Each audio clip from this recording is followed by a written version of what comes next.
ওয়ালাইকুম আসসালাম। মেম্বার সাহেব হঠাৎ করে আইন না আমার বাড়িত? হ আউল লাগলো। এ ধরো তোমার টেহারি নেও। আইন না আমার টেহা দিতা শুন।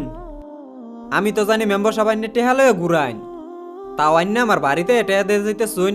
ব্যাপারটা বুঝলাম না মেম্বার সাহেব। তাইলে হুনো। মেম্বার সাহেব, আজকে তো প্রথম রোজা, স্পেশাল ইফতার দিব, যাইতেন না? কি কস? রোজাই ফুটছে? হ, ও অন্য তার রোজা মজা রাখুন না, আমি রোজা রাখছি আজকে। হ আমি তো আবার রোজা টোজা রাহি না, এলে খবর টবর নাই।